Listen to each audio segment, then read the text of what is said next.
Saudações, meu irmão, o meu tríplice e fraternal abraço vai para você, meu irmão de ordem. Esse clube do livro, essa fraternidade do livro, que é muito mais do que meramente um clube do livro, visa, tem como objetivo principal a gente, a gente, povo maçônico, brasileiro especialmente, sair da mesmice. Por quê? Grande parte do povo maçônico brasileiro tem certa tem certo desgosto pela leitura e pelo estudo. Bom, pelo menos é isso que dizem os irmãos mais antigos na ordem. Pelo menos é isso que eu tenho ouvido de muitos irmãos, não só aqui do meu Oriente, mas irmãos de outros Orientes com quem travo contato. Então, eu pensei em estruturar esse clube, essa fraternidade, exatamente com o objetivo de sanarmos essa dificuldade. Por quê? Acredito que, às vezes, para quem não tem o hábito da leitura, o ler sozinho, o ler sozinho pode representar um desafio de verdade. Não por não compreender as coisas, mas porque a leitura possa ser, o hábito da leitura possa ser o empecilho. E quando a gente está junto com uma programação, isso fica mais simples, certo? No primeiro momento, vejam, eu não tenho a pretensão de deixar esses vídeos públicos para que qualquer pessoa, maçom ou não maçom, tenha acesso a eles. Porque, veja bem, ainda que os livros que a gente vai tratar, todos eles possam ser adquiridos por maçons e não maçons, há coisas que estão por detrás das linhas, não digo nem nas entrelinhas, mas por detrás das linhas, que a gente vai precisar tratar e que fazem parte do, do iniciado. Então, por exemplo, neste livro aqui, O Grande Livro da Maçonaria, de Cláudio Blanc, eu tô ainda pensando se vou deixá-lo privado ou não. Alguns vídeos, alguns livros, alguma dessas aulas, desses vídeos, eu vou deixá-los públicos, eu posso deixá-los públicos, mas não necessariamente todos. Porque também a gente precisa pensar na desmistificação da maçonaria. Como eu disse, muito embora o objetivo primário desses vídeos, da nossa confraria, da nossa fraternidade de leitura do livro, não seja especificamente uma apologia da maçonaria, mas um momento de formação individual de cada maçom através de boas leituras, de leituras de temas maçônicos ou que tenham a ver com maçonaria. Bom, então esse é o grande livro da maçonaria de Cláudio Branco. É, o livro está dividido em três partes. Ele apresenta um, uma introdução interessante que eu vou ler. Eu vou tomando nota aqui das minhas leituras. Enquanto vou lendo, vou tomando nota delas.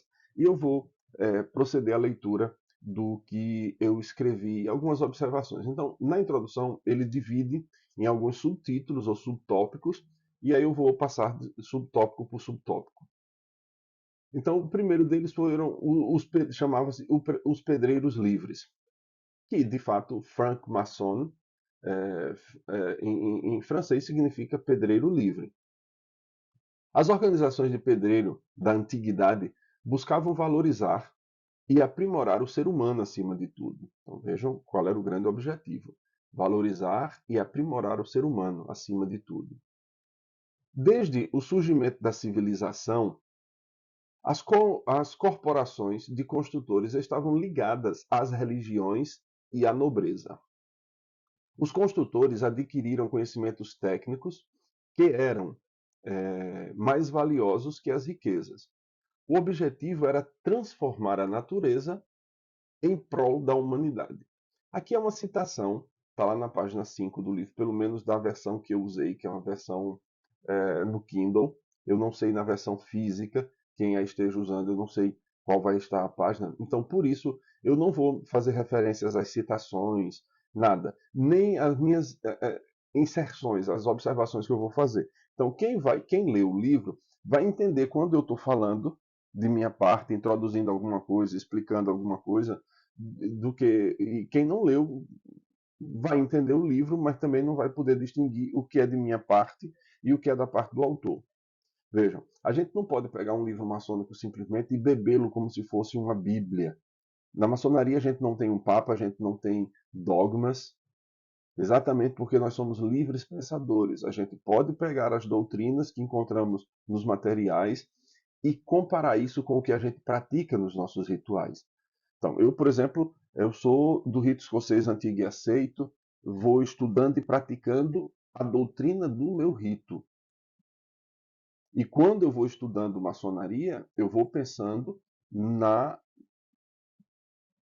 doutrina, na espiritualidade, na simbologia desse rito maçônico específico. Então, a depender do rito que você pratica, você vai entender maçonaria diversamente. Uma vez admitidos na confraria, os adeptos passavam por estágios ou graus de evolução, que eram os aprendizes e companheiros. Em inglês, há dois termos para companheiros, para designar companheiro: fellowcraft e companion. Fellowcraft designa um artesão especializado, mas que não domina plenamente a técnica. Companion, por sua vez, designa alguém que acompanha, que convive. Então, vejam, a gente, na maçonaria aqui no Brasil, a gente tem duas formas de usar o termo companheiro. A gente usa companheiro como o segundo grau, aprendiz, companheiro e mestre, e a gente usa no Sagrado Arco Real a designação de companheiros. Só que em inglês, o termo de companheiro para o segundo grau é fellowcraft. É esse artesão especializado, porém que não tem o domínio completo da arte. Por isso é que o companheiro é o segundo grau, que vai para o mestre.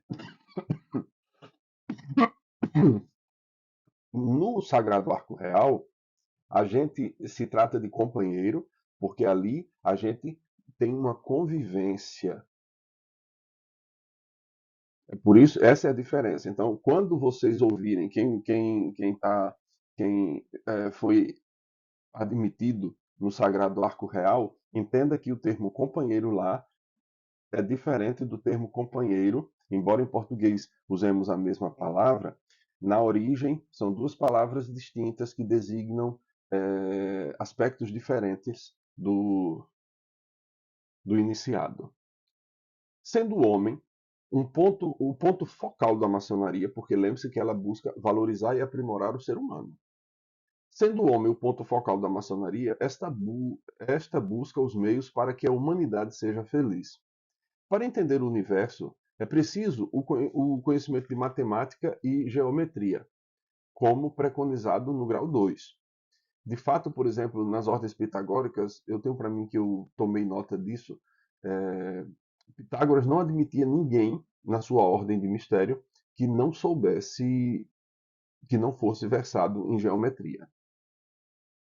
Além desses conhecimentos técnicos, os adeptos familiarizavam-se com conhecimentos místicos, que visavam principalmente à formação do homem e ao desenvolvimento humano por meio do trabalho e das relações com seus companheiros. O próximo subtópico, chamado a camaraderia francesa, é assim: as antigas corporações de ofício tinham um caráter sumamente protecionista, a fim de que os segredos da arte não fossem vulgarizados e a confraria perdesse a hegemonia. Nesse espírito surge a camaraderia. Então, essa camaraderia está ligada a uma intenção de proteção dos segredos da arte. Porque aí, se esses segredos se divulgassem, aquela confraria de pedreiros, por exemplo, perderia sua importância porque teria uma concorrência muito grande.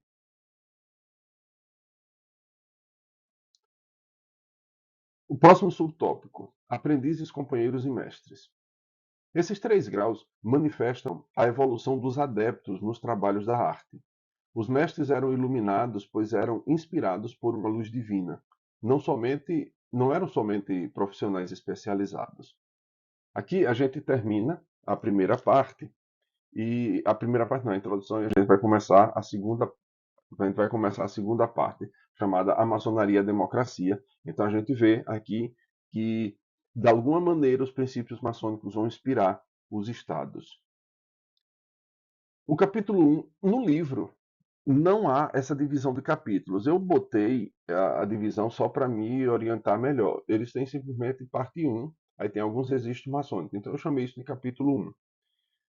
Sobre os fragmentos dos antigos ritos egípcios, israelitas, indianos, romanos e gregos, surgiu a atual maçonaria. Esses fragmentos seriam aquilo que a gente chama de landmarks, os landmarks maçônicos.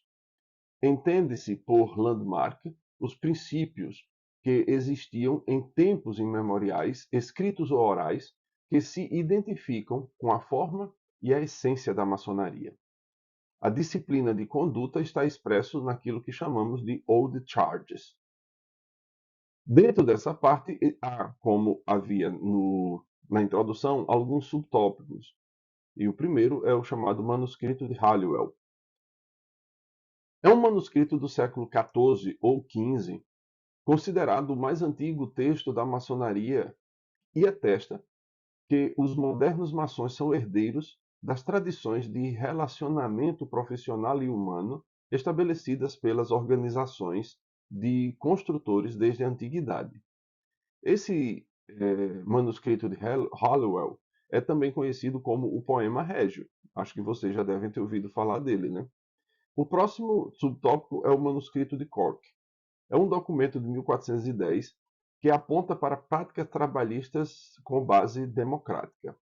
O segundo subtópico, o Pergaminho de Kirkwall, é um antigo documento que liga a maçonaria aos templários. Talvez tenha sido o primeiro documento a fazer essa correlação.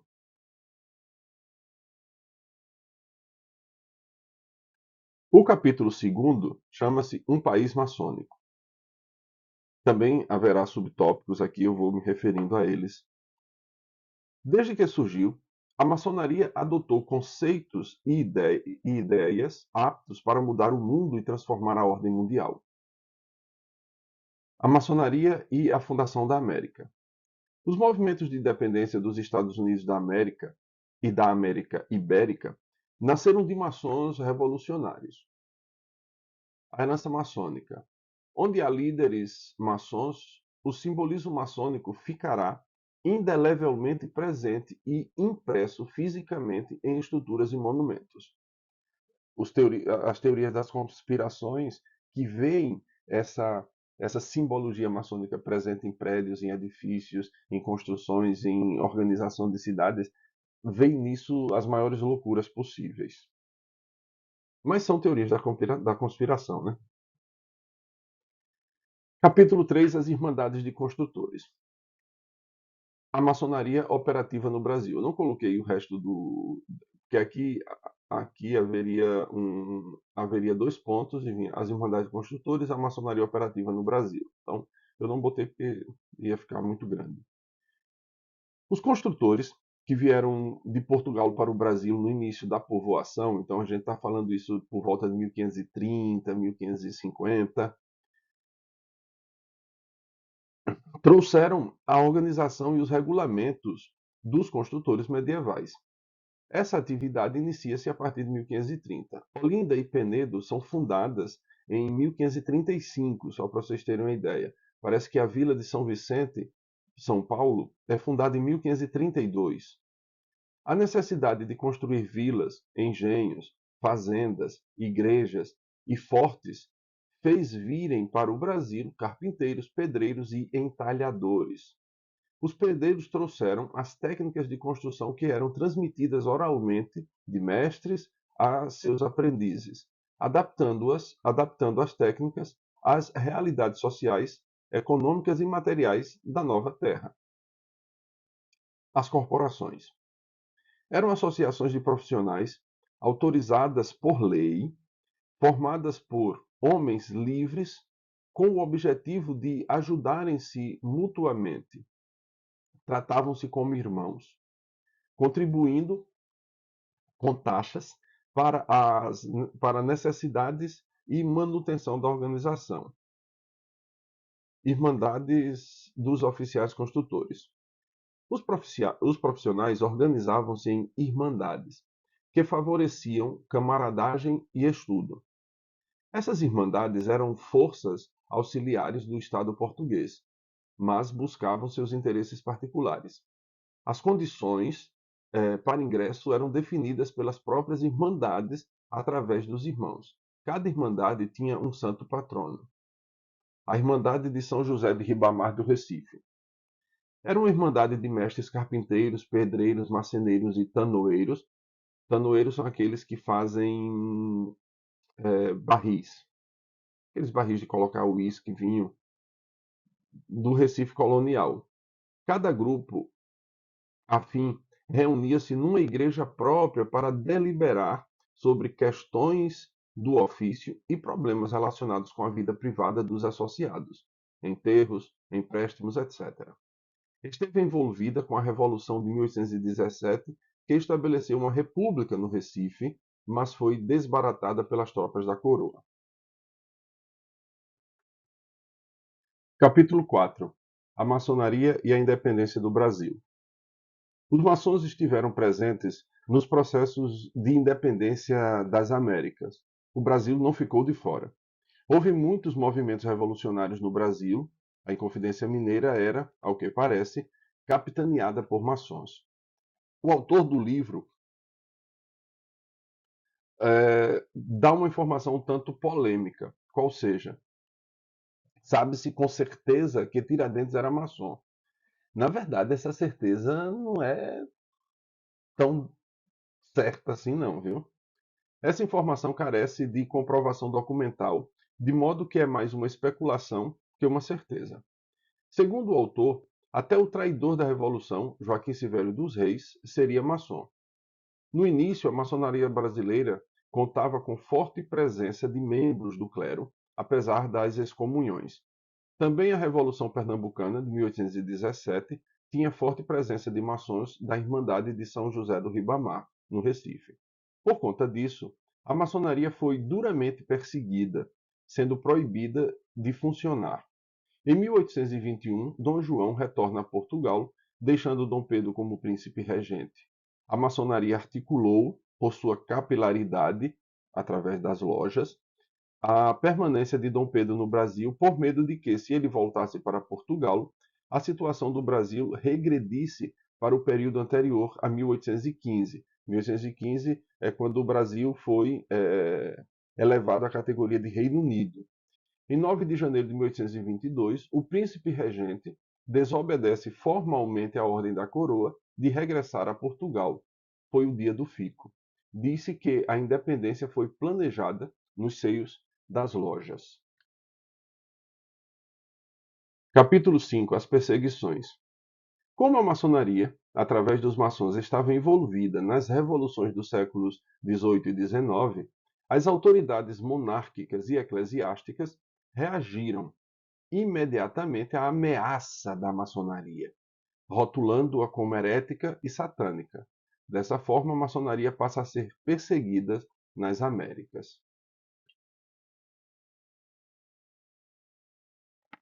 Aqui a gente começa a segunda parte, chamada O Simbolismo Maçônico. Capítulo 1, As Origens dos Antigos Mistérios. Filosofia maçônica. A filosofia maçônica é humanista, preparando o homem para, por si mesmo, encontrar o seu âmago divino. O maçom crê no mundo invisível e no grande arquiteto do universo. O reconhecimento da centelha divina presente no homem é um rudimento da filosofia perene. O autor refere-se muitas vezes a essa filosofia perene, mas não a esclarece. Ele atribui a Leibniz, diz a filosofia perene defendida por Leibniz, coisas assim.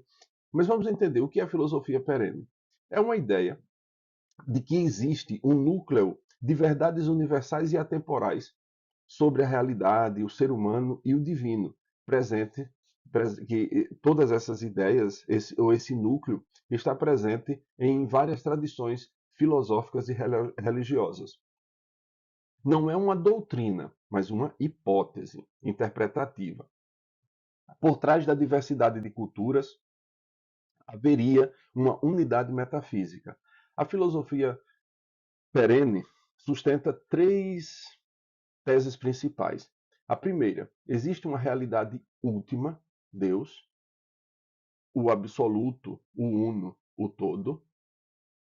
Segundo, o ser humano pode conhecer essa realidade não apenas intelectualmente, mas por experiência mística ou contemplativa. Então, veja, não é alguma coisa da revelação. Portanto, a filosofia perene não parte do teísmo, mas admite um deísmo, mas não um deísmo extremo, porque o deísmo é aquele Deus que admite o Deus como criador, mas que ele joga e deixa as criaturas e o mundo e a sua obra, uma vez que ele deu as regras de funcionamento, ele não intervém ou não interviria mais nessa criação.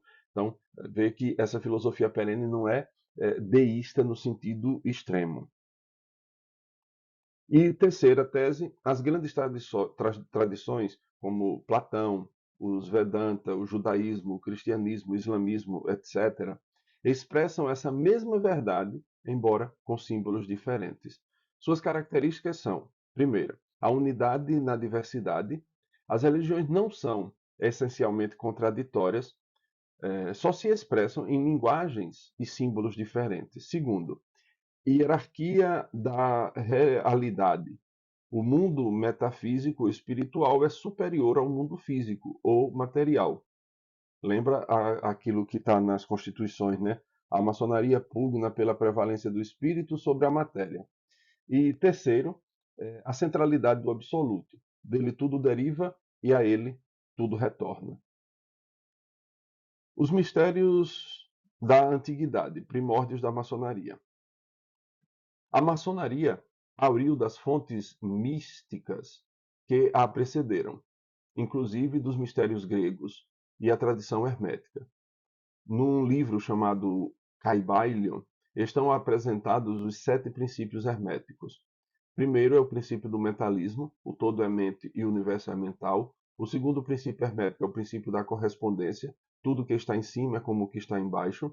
O terceiro princípio é o princípio da vibração, nada está parado, tudo vibra. O quarto princípio é o da polaridade, tudo é duplo.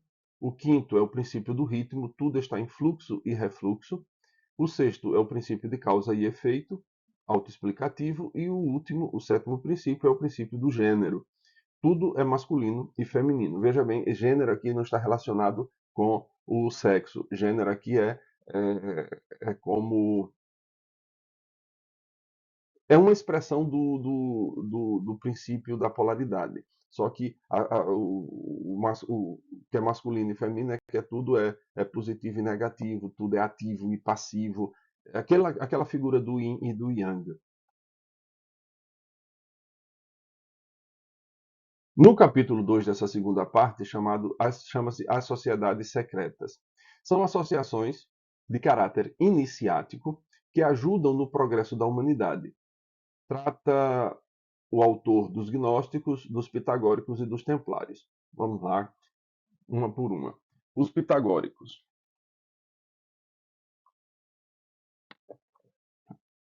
Segundo eles, o número é, é a essência de tudo. Para ser admitido no grupo de Pitágoras, o postulante passava por um rigoroso exame até se tornar um verdadeiro iniciado. O conhecimento secreto era transmitido por graus. Aí, as seitas gnósticas. O gnosticismo buscava conhecer a Deus, quer dizer, conquistar a gnose, o conhecimento místico e espiritual, não meramente o conhecimento intelectual. Então, a gnose dos gnósticos não era um conhecimento intelectual, como muita gente divulga por aí. A gnose dos gnósticos era um conhecimento místico, era um conhecimento da divindade. Sua crença era que o reino de Deus já está dentro de nós, na centelha divina que anima todo homem. Era um grupo iniciático cuja finalidade era atingir a união perfeita da mente humana com a mente divina. Primeiro princípio. O gnosticismo é um movimento espiritual que envergou roupagens religiosas. Por fim, os templários. São a Ordem dos Cavaleiros do Templo de Salomão, fundada por Hugo de Payens após a Primeira Cruzada, que foi de 1096 até 1099, objetivando guardar os lugares santos, proteger os peregrinos cristãos, defender a fé e viver como monges. Familiarizaram-se com tradições místicas desconhecidas da Europa cristã. Por conta de dinheiro, foram perseguidos e mortos. Estão miticamente, veja, miticamente, na base de vários graus da maçonaria filosófica, pelo menos nos graus do rito escocês antigo e aceito, que é o que eu pratico, né? E provavelmente são a base do ritual de emulação. Eu tenho essa ideia, eu não conheço muito bem o ritual de emulação, não é um ritual que eu tenha alguma vez praticado, já li alguma coisa a respeito. Tenho inclusive o ritual de emulação, que aqui no Brasil o Gobi chama de rito de York. Mas das coisas que eu aprendi no Sagrado Arco Real, que é, vamos dizer, é o caminho normal de quem está no rito, de quem pratica o ritual de emulação, é ir na senda do Sagrado Arco Real. Então, das coisas que eu aprendi no Sagrado Arco Real, acredito que o ritual de emulação seja também de uma certa inspiração templária. As lendas a respeito dos templários alimenta ordens esotéricas e várias teorias da conspiração. Basta ver o canal que de History, o The History Channel, né, que é um canal de história hoje que passa tudo, menos história. Capítulo 3: Alguns símbolos e rituais maçônicos. Os conhecimentos maçônicos são transmitidos através de símbolos que são mais abrangentes que as palavras.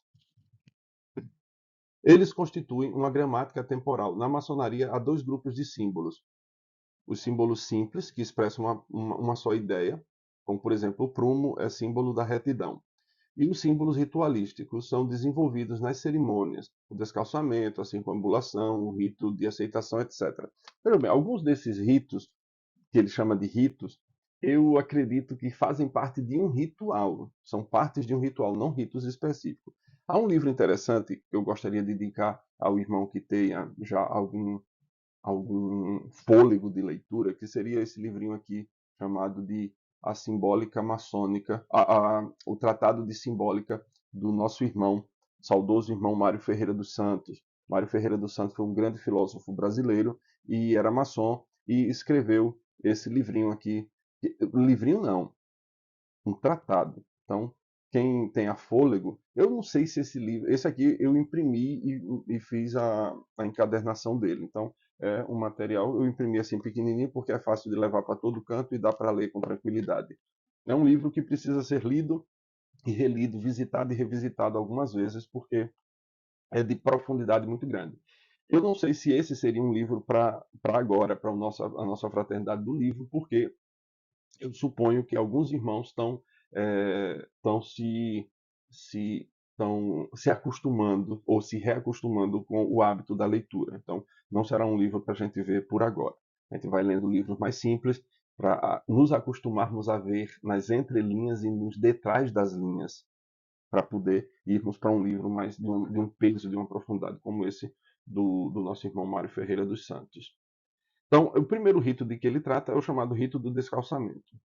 Quem participou da iniciação sabe que para a gente começar o processo de iniciação, a gente é descalçado de um sapato, a meia tirada e calça uma sandália.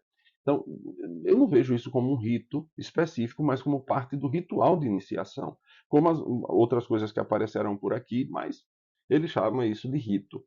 Talvez algum rito, dentro de algum rito, isso seja considerado rito, mas pelo menos eu estou com a minha visão de escocês antigo e aceito, não é, né? Mas esse rito simboliza humildade e reverência, indica ao maçom que ele deve ser reverente ao entrar no templo em que foi consagrado. Talvez essa percepção seja extremamente importante, porque a gente, desde o dia de nossa iniciação, a gente nunca parou para pensar muito seriamente no que significou aquele pé descalçado que a gente estava. que indicação, que lição aquele pé descalçado nos traz? Essa é a lição da reverência. E a gente precisa entender também que o templo não é só o templo físico de nossas lojas. O templo somos nós mesmos. O templo é o mundo. O templo são os outros. É a nossa reverência da nossa sacralidade, do todo, do absoluto que habita em nós, na centelha divina. O todo que está no mundo, que sustenta o mundo. O todo que está no outro. Então, esse pé descalçado, naquele dia específico de nossa iniciação, nos deve levar a ter essa atitude reverente e humilde. O rito da investidura. Esse rito simboliza pureza e proteção. Está indicado pelo avental que devemos manter puro e imaculado, assim como a nossa vida. Esse mesmo avental nos protege contra a imundície do mundo profano. É sinal também da crença na vida eterna. O rito de circunambulação. Esse ritual, feito em sentido horário, dirige-se à consciência, feito ao contrário, em sentido anti-horário, dirige-se à inconsciência. O círculo remete à completude, à perfeição, à totalidade, à unidade, à eternidade e ao dinamismo. Simboliza o todo, o uno, a vida. O rito indica a universalidade da loja. O maçom vagueia o mundo para torná-lo um lugar melhor para todos. A gente aprende que o nome loja vem do sânscrito e significa mundo. Então, quando a gente está fazendo a circunambulação da loja, a gente está vagueando pelo mundo. E o objetivo do maçom não pode ser outro. Nós somos pedreiros, lembrem-se disso. Simbolicamente pedreiros. O nosso objetivo é construir. E o que vamos construir? Uma sociedade melhor, um mundo melhor. É isso que devemos fazer. Eu tenho um irmão, Sebastião Alves Cardoso, ele é um comendador, né? Tem a comenda Dom Pedro I. Ele disse que é muito fácil a gente ser maçom dentro de loja. Difícil é quando a gente cruza as portas do templo, a gente ser luz no meio dessa sociedade tão tenebrosa. É isso que a gente tem que fazer. O ritual de circunambulação não é somente você saber que tem que ir do venerável para o primeiro vigilante, depois o segundo, depois o orador, o secretário. Não, é muito mais do que simplesmente isso, meus irmãos. O ritual da circunambulação é uma lição de que nós devemos ser a luz que esse mundo precisa para se tornar um lugar iluminado, claro e melhor. O ritual de aceitação. Na iniciação, somos aceites como irmãos e entramos na verdadeira luz, que, segundo Mackey, dissipará a ignorância mental e moral, que trará a sua visão às verdades sublimes da religião, filosofia e ciência, o grande propósito que a maçonaria ensina. Astrologia e maçonaria. A maçonaria é herdeira das grandes tradições iniciáticas. A filosofia perene, de que já falamos antes, garante a unidade e continuidade dos símbolos e mitos de todas as religiões particulares e ordens iniciáticas. A observação dos ciclos da natureza gerou relações entre o macrocosmo e o microcosmo. A astrologia não é usada na maçonaria em seu caráter divinatório, mas em seu caráter pedagógico. As colunas zodiacais, que estão em nossos templos, revelam o percurso em busca da verdade, desde os signos do inverno. Pode notar que na abóbada celeste, ali perto da porta de entrada, você vê nuvens escuras que vão se dissipando até ficar nuvens brilhantes perto do sol, onde está o trono de Salomão. Ali, daquele caminho, desde os símbolos, desde as colunas do inverno do hemisfério norte, até a gente chegar ao outro lado, é o caminho da luz. É o caminho em busca da luz. As colunas zodiacais revelam, portanto, o percurso em busca da luz, ciência e virtude. Na iniciação, somos purificados pelas provas dos elementos terra, ar, água, ar e fogo. Vocês parem para pensar que, por exemplo, quando estávamos na Câmara de Reflexões, era a prova da terra. Era a prova da terra que estávamos ali. Depois a gente tem a, ainda é prova da terra, aquela prova do que ficamos ouvindo sons de espada, de guerra. Depois temos a prova do ar, sinais de trovões, de depois a prova da água, que a gente tem as mãos purificadas, e a prova do fogo, que é a derradeira, que ela limpa o espírito. Seria interessante, aconselho a fazer um estudo rapidinho sobre isso. Os próprios signos e nos nossos rituais, os rituais do Gobi pelo menos trazem isso, existe uma relação entre cada grupo de 3 signos com um elemento desses. Então, você tem, por exemplo, os signos do ar, os signos do fogo, os signos da terra e os signos da água. E aí é interessante ver como no percurso das 12 colunas zodiacais, a gente pode meditar sobre essas provas. Ou você pegar os 3 signos da Terra, compará-los com a prova, por exemplo, o tempo na Câmara de Reflexões, o que isso significa. Pensem nisso. Os santos da maçonaria. Um patrono, padroeiro, é um símbolo, um espelho ou metáfora do seu mais profundo ideal. O amor fraterno é, na verdade, a alma da maçonaria. O patrono, que a gente diz, numa loja de São João, né? São João, nosso padroeiro, há uma imprecisão quanto a quem seja o patrono da maçonaria. João Batista, João Evangelista ou João Esmolé, que também é chamado João de Jerusalém ou João da Escócia. Há muitas lojas dedicadas a São João da Escócia pelo Brasil. Qualquer um dos 3 está bom, desde que busquemos imitar as virtudes. Numa relação astrológica, na minha concepção, o Batista e o Evangelista seriam os melhores candidatos, ambos, porque por causa da proximidade de sua data com os 2 equinócios, o equinócio de primavera e o equinócio de outono. Não, o equinócio de inverno e o equinócio do verão. Esses 2, e os outros são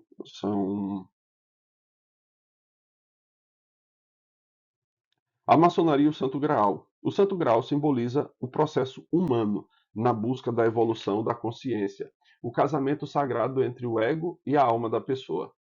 Bafomé, o ídolo maçônico, os poderes temporais do Estado e da Igreja arretaram-se com a busca maçônica de transformar o mundo. Por isso foram acusados os maçons de subversivos e satanistas. Desde lá do processo contra os Cavaleiros Templários, que o Filipe da França acusou os Templários de adorarem a esse ídolo que ele chamava, que foi chamado de Bafomé, mas isso não faz parte da maçonaria. A maçonaria não tem ídolos.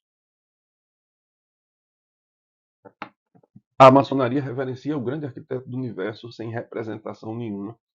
Talvez a gente use o olho que tudo vê, ou o triângulo com um G, um iode, mas é só uma representação, não é objeto de adoração. Na verdade, a maçonaria não adora a ninguém, porque a maçonaria não é religião. Não é uma religião. A gente só exige que os nossos membros, a maçonaria só exige que os nossos membros creiam numa força suprema. Só isso. Mas qual força suprema não é nosso objetivo defini-lo. Depende da sua religião, depende da sua crença. Essa é a exigência da maçonaria.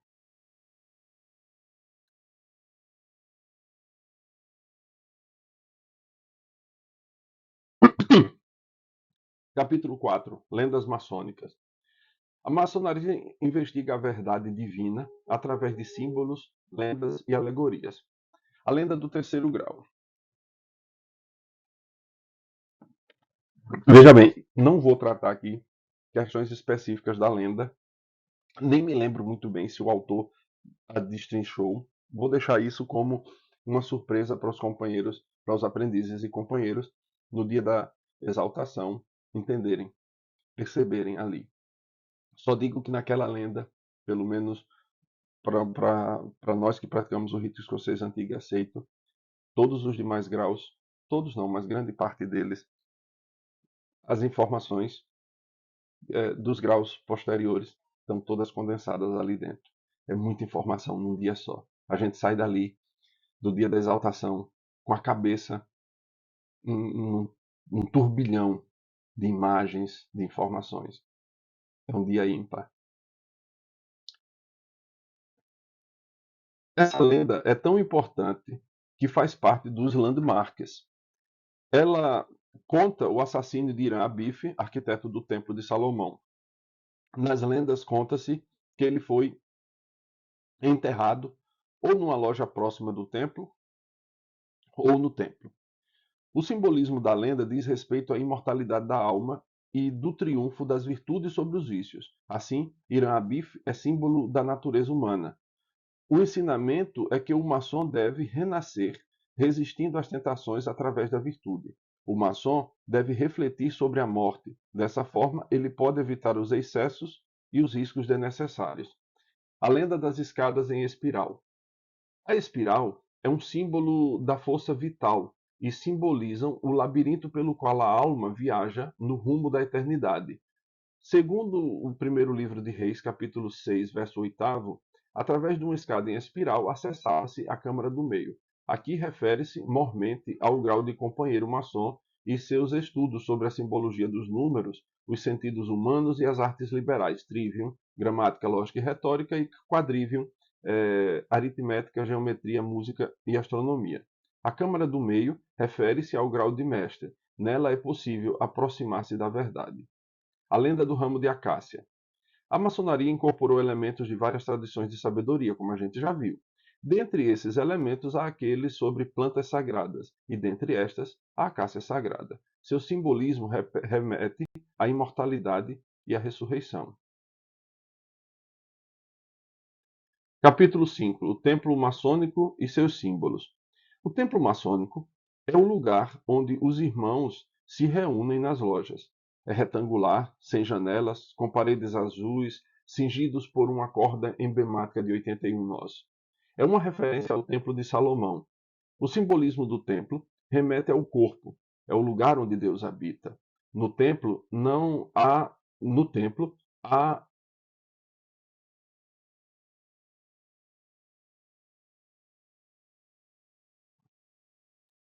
um altar que é o lugar onde o espiritual se materializa. Nele são colocados o livro da lei, um compasso e um esquadro. O autor chama de utensílios ou joias. Na verdade, são as três grandes luzes da maçonaria. O esquadro simboliza a terra e orienta a marcha do aprendiz.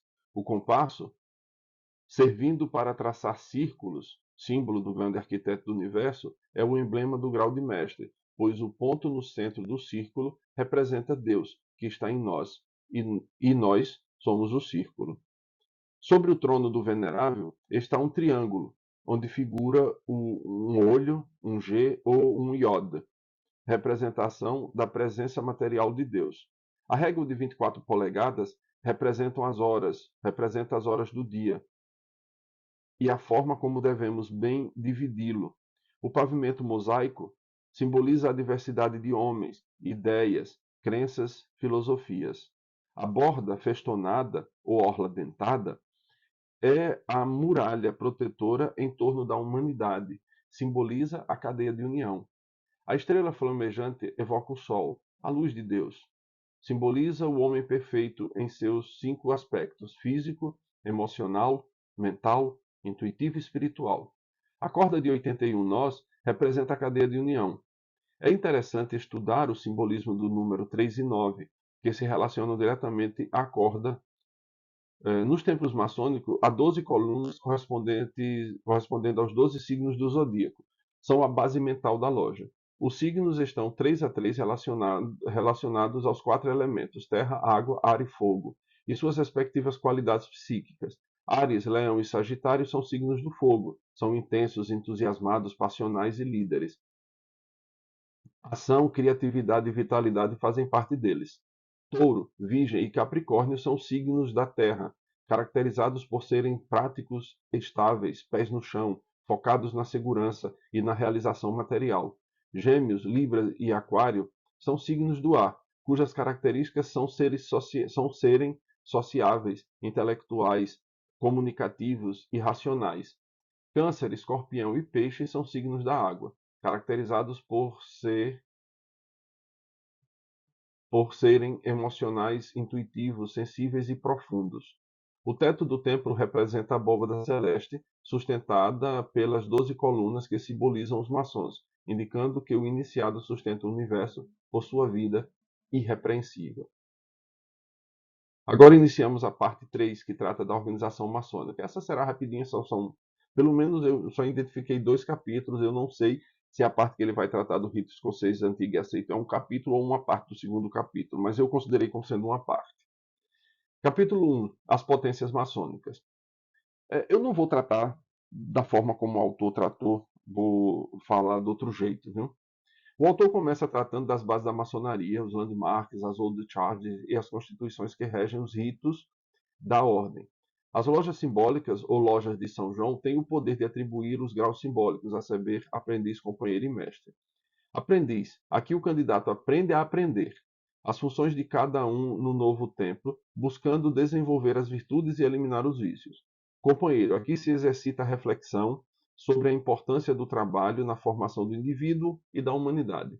Mestre. Aqui atinge-se a plenitude maçônica dentro de uma loja simbólica. Desenvolver os sólidos conhecimentos da história e dos objetivos maçônicos. E aí vai para as potências maçônicas. O autor passa muito rapidamente pelas 3 grandes potências regulares do Brasil, GOB, Grandes Lojas e Comab. Estas 2 últimas funcionam como confederações, sem um poder central que as regulamente. Aquela, o GOB, porém, funciona como uma federação, a saber, há um poder central que regula toda a vida dos GOB estaduais. Aparecem as ideias de potência e obediência. Em algumas situações podem ser sinônimas, quando, por exemplo, se trata das grandes lojas e da Comab. No caso do GOB, isso não é muito claro, nem tão simples assim. Se pensarmos o GOB Brasília, teremos uma potência, mas os GOBs estaduais serão obediências. Os ritos maçônicos. O autor afirma, com verdade, que os ensinamentos maçônicos são calcados no mecanismo de transmissão profundamente enraizado nos ritos. Ele esclarece que rito seria cada linha ou tendência maçônica. Diz ainda que estão em voga 117 ritos maçônicos. No entanto, os mais difundidos são o York. Aqui não entendi se ele se refere realmente ao rito americano de York no início, eu não entendi se ele se referia ao rito americano de York ou se ao ritual de emulação. O rito escocês antigo e aceito e o francês ou moderno. Passa rapidamente a tratar de só 16 ritos. Há 2, no entanto, em que ele se delonga um pouco mais. O Heredon, segundo ele, não digo que seja verdade ou não, originou o rito escocês antigo e aceito e os iluminados da Baviera, os tão falados ou malfadados Illuminati. Sobre este último alonga-se bem mais do que sobre todos os demais juntos. Passa então a fazer um brevíssimo exame sobre os ritos praticados no Brasil e delonga-se a discorrer sobre a história e formação do rito brasileiro, incluindo a lista de seus graus. Por fim, detém-se a falar, escrever, sobre. Eu digo falar ou escrever, falar quando estou lendo o livro, porque na hora que eu estou lendo o livro, eu estou estabelecendo um diálogo, uma conversa com o autor daquele livro. Então, para mim, ele fala.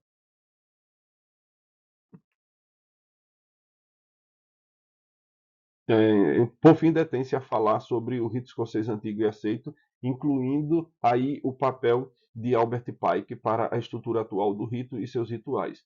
Sobre a história do rito no Brasil, destaca o papel de Francisco G. Acaiaba de Montezuma e da querela à vida entre Mário Bering, que era grão-mestre do GOB, quem por força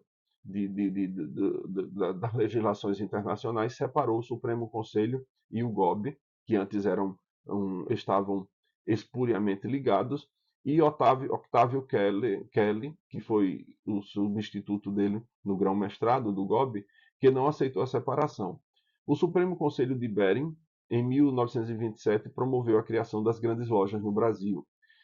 Como ele precisava de um lugar de onde tirar os mestres para galgar os graus do rito escocês antigo e aceito, e precisava, portanto, de lojas que fornecessem isso. Como estava havendo a querela com o GOB, o Supremo Conselho de Bering não estava, não podia pegar mestres do Supremo Conselho de Kelly, né?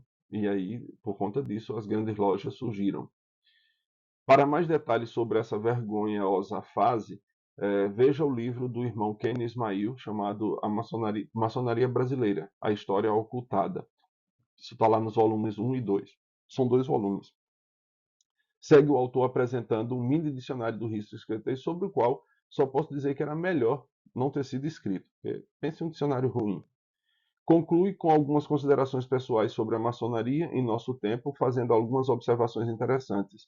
Diz que no passado a ordem participava ativamente dos processos políticos, promovendo aquilo que erroneamente ele chama de democracia, obviamente confundindo o termo e igualando democracia à república. Uma república pode ser verdadeiramente democrática, onde as pessoas têm liberdade de expressão e podem ser podem ser só comunistamente democrática, como Cuba, Venezuela, a Venezuela de Chávez e Maduro, né, que espero que tenha se acabado, onde só uma voz é possível, a voz do líder da vez. Assim também há monarquias que são democráticas, aquelas que nem de longe são como as teocráticas. Segundo ele, a maçonaria, já tendo conseguido seu intento, deveria buscar uma nova forma de atuação na sociedade. O autor fala de uma rede de vantagens, posto que há maçons que foram buscar ali um network e há maçons que buscam instruir e entender. Aqui penso que ficaria bem um instruir-se, que é o que nós estamos fazendo. Nós fazemos parte desse segundo grupo de maçons. Não só uma rede de vantagem, mas uma rede de aprimoramento. Estes somos nós que estamos nessa fraternidade do livro. E há, enfim, os indiferentes, cujo objetivo é egoístico, ser assistido, ser ajudado. Traz luz sobre o fato de o estudo simbólico da maçonaria estar sendo abandonado por causa de algo que ele não refere, mas que, para mim, parece estar ligado a um materialismo hediondo que vem minando a ordem desde 1776, ou desde 1717, quando ela se funde, e a partir dali a atuação da maçonaria ficou muito mais no âmbito político, esquecendo os objetivos simbólicos. É por isso que eu aconselho tão vivamente a leitura desse livrinho, O Tratado de Simbólica, do irmão Mário Ferreira dos Santos. Quando, em 1776, independência dos Estados Unidos, quando os maçons decidiram empenhar-se mais em lutas políticas do que em lapidar pedra bruta, tornando-se um homem melhor e assim, só assim, mudar a sociedade e o mundo.